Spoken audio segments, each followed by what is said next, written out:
Hello, welcome back to the Wrestling Newsroom. I'm your host, All Things Wrestling, and today we're going to be looking at all the wrestling news from Saturday. We start with a bit of an interesting story. There has been continued talks of a Total Divas spin-off titled The It Couple, based around Miz and Maurice's life in Los Angeles. The series has been pitched and would also feature Dolph Ziggler and musician Ryan Cabrera, something like that, as well as Maurice's best friend, her best friend and her mother, as regular characters on the show. To be fair, that sounds quite good. I like Miz and Maurice. I think that would probably work better than Total Divas. I feel like it'd be a bit more real.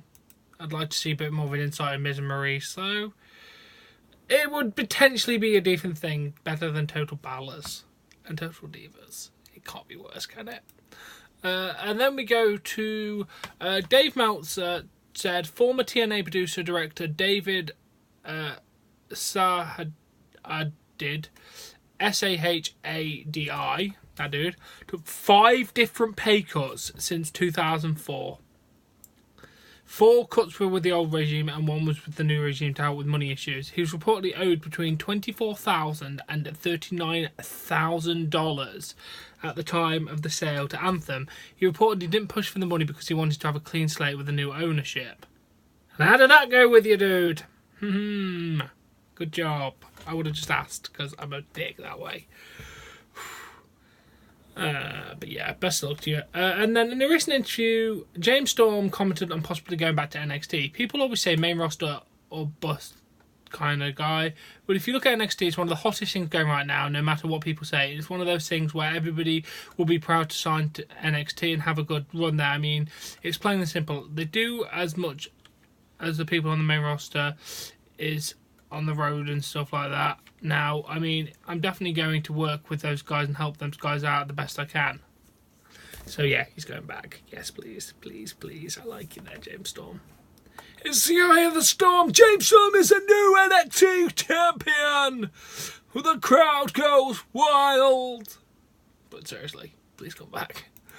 And then we have some absolutely fantastic, amazing news today. Jeff Jarrett has reportedly completed his WWE-sponsored rehab, is now back home with his wife Karen.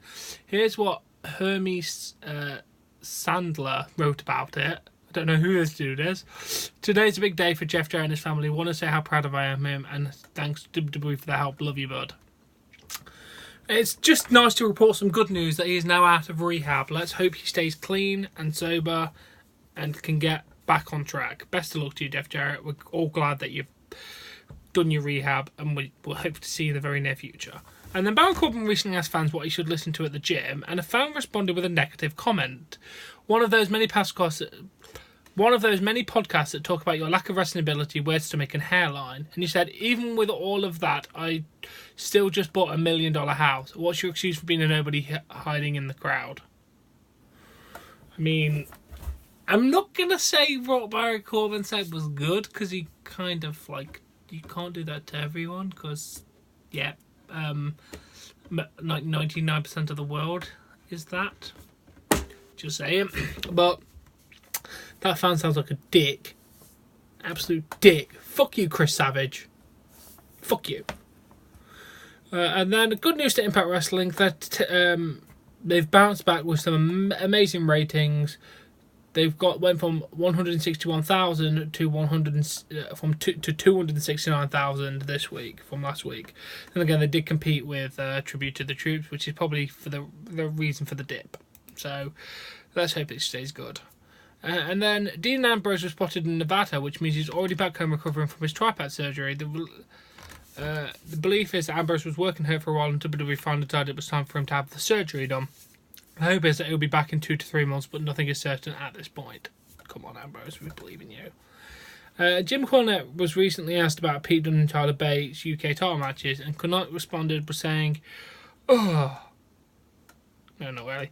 Both guys are way beyond their experience level and mixed modern style / WOS style. Wow. At their ages, they'll be stars for years to come."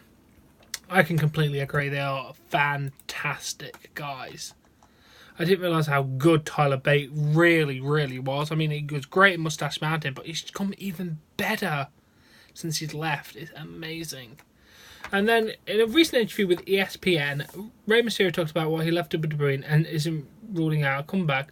I told myself once I started feeling achy and I was having hard times getting up out of my bed in the morning, when I woke up I was going to start getting close to that time to quit. I was feeling that right towards the end of my end of last year or so of WWE. It came to the point where I was feeling like that constantly. I didn't want to fall into another phase of either taking medication to ease the pain. I wanted to use the rest way to heal my body. Believe it or not, the last 2 years I don't think I felt better. Yeah, he said, I'd definitely love to come back and finish up, whether it's 1 year or whether it might just whatever the case might be, whether it's a farewell. I owe a lot to that company. It's a company game that's such great opportunities and took advantage of every single moment I was with WWE to the fullest. I wouldn't want to just be remembered as, oh man, he was never re-signed and he never came back. I would definitely love to come back and do a last run and say goodbye to my WWE fans, tell them goodbye in a proper way. We would like to have you back as well, mate, to be honest, because I feel like you would probably need to come back. You just need to just work on a bit of your arsenal, because obviously you've slowed down over years. But yeah, I'd love to see you come back. And then we go to a nice story. Oh no, sorry.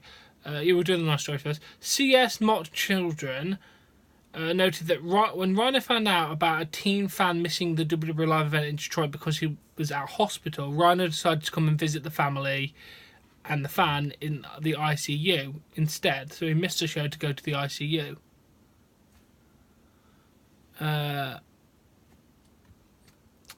They went, Zach, 18, is a big WWE fan. When pro wrestler Rhino learned that the team will be missing the show in Detroit this month because of a hospital, he decided to visit Zach in the Mott ICU instead. It's a very nice Christmas gift, Zach's mum, Tori, said. Well, absolutely fantastic guy. We love that Rhino. Amazing.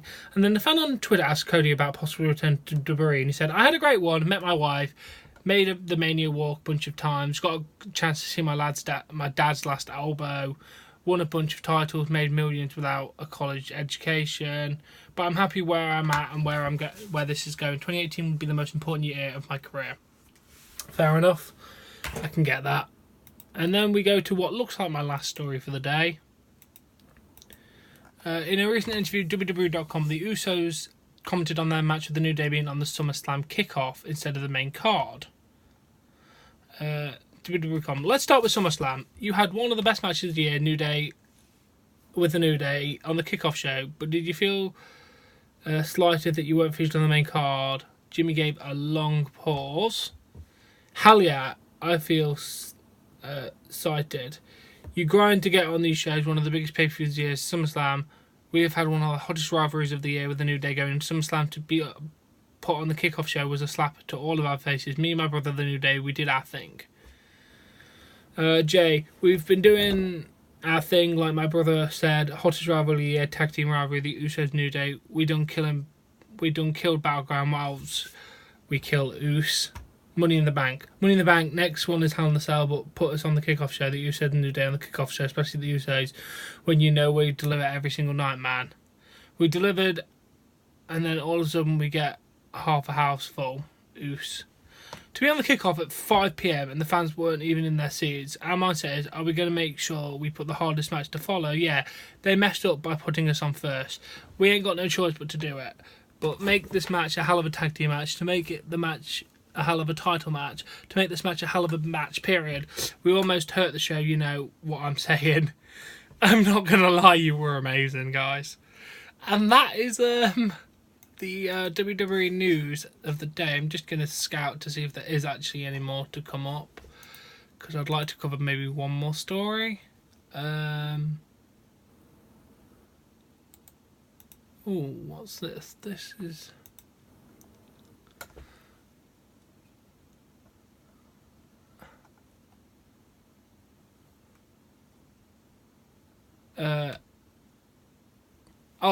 just a little update about the Kalisto thing. Obviously, he's had to have stitches, MRI, and possible fractures. We haven't got an update whether he's actually properly injured, but the tweet from a WWE employee said the person who threw the water bottle was caught by security. So I just wanted to end on a nice little note there with like 20 seconds of maybe dead air just to keep it long. Anyway, this has been the Wrestling Newsroom. That's been AJ Smiles. As always, if you've enjoyed it, please give this video a like. Please support me on Patreon. A link in the description below. Subscribe to see more content. So now, catch you later.